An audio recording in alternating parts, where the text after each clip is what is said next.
Hello everybody, welcome back to the workshop. So today I'm going to be talking about the importance of staying organized.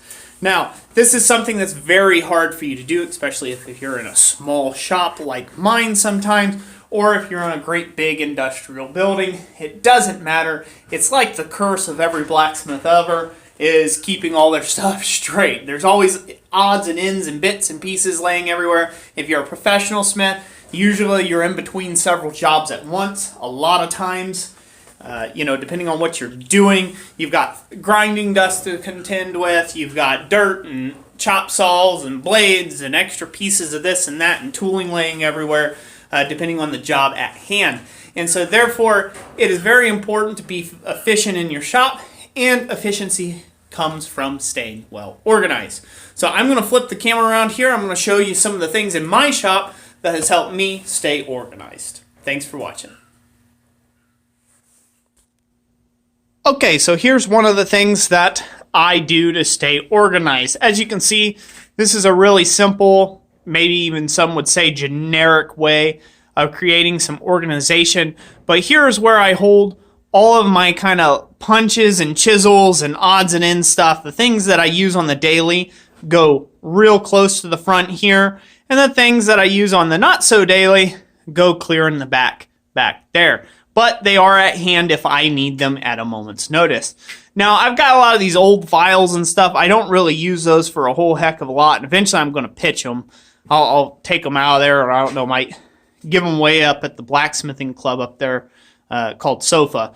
And I might just give them away at some point in time so somebody can get some use out of them. Now, one of the other things that I do to stay organized, let me bloop this out here to a wider angle. There you guys go. One of the other things I do to stay organized is I have created this little bit of a Tong Rack here. It looks like a Tong Rack / hammer rack. And all that is 2 bars of metal made up to where either the handles of hammers can go through it or the handles of tongs can go through it. Now, depending on how much space you have between your wall and the back of your rack, you can actually fit and double stack 2 layers deep tongs if you have that many tongs. Now, once again, keeping with the same theory, I keep all my tongs arranged in such of the ones that I use in the highest priority. The top rack are the tongs that I use all the time. So they're always here. They're always easy for me to grab and pull out and use at a moment's notice. Down from there, starting at the left, are my semi-used tongs that I use on higher occasion than the last rack, which would be the bottom set, which I got rid of all those, and I would have the rack down there of the tongs that I don't use hardly ever.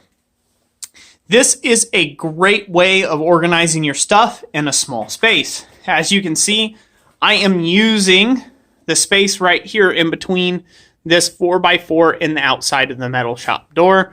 And it's just a great little cubby to keep things up on the wall and out of the way. Now, you can also see I have several other pieces. It holds a lot more than just tongs. So as you can see there, it holds quite a bit more than just tongs. And, another great way is if you look right here, I've got some magnets there. And that's how I hold up like little punches and stuff I use on the daily. I just pull that off the magnet or stick it to the magnet, and then that's, a great way of organizing things as well. So other than that, good hooks hanging around, that's a good way of doing it. You can do little jack stands like this jack stand here that I've got that's holding a bunch of those tools that I used on making and forming that sledge block. And so that's a real nice thing there. I really, that's just a nice portable way of holding temporary tools.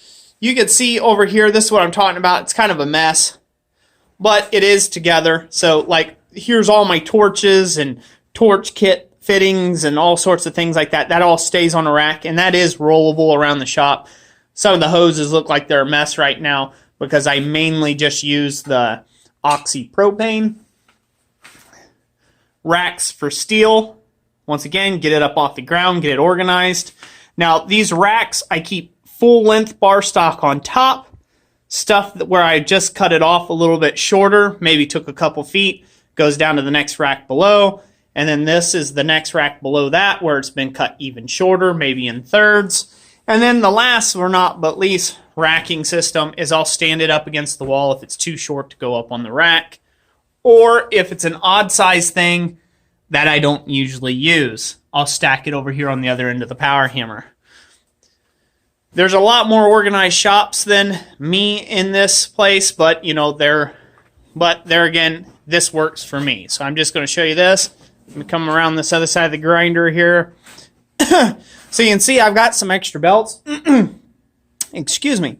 You can see that I got some extra belts here, and I kind of got a belt station where I can keep all these belts here. Some guy had said don't leave your grinding belts exposed to the elements and the weather, heat, and moisture because they'll do all these little curly cues and stuff. All these are wore out belts. I do not keep any fresh belts out here. So, and what I'm using my grinder for really isn't as important as like knife making or something of that nature.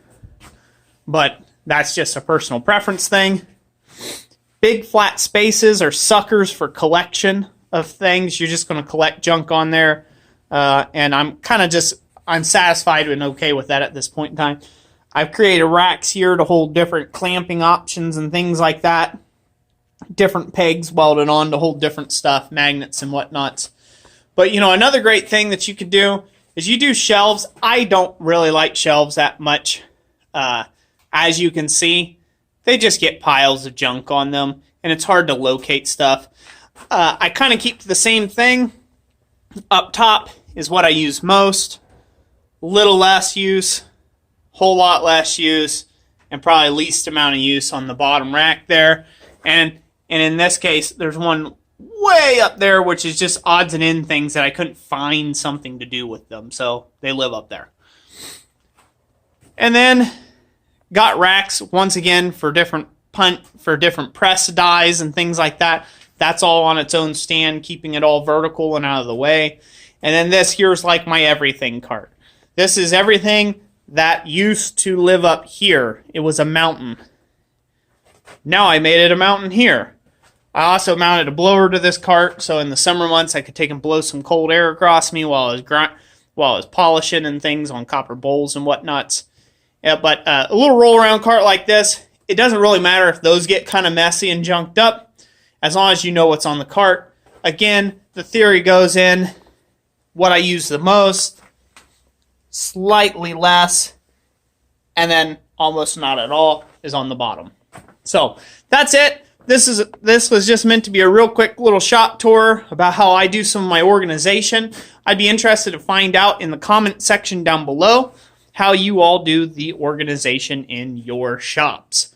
So without further ado, thank you all for watching this video. And like I always say, God bless you, and we will catch you on the next one.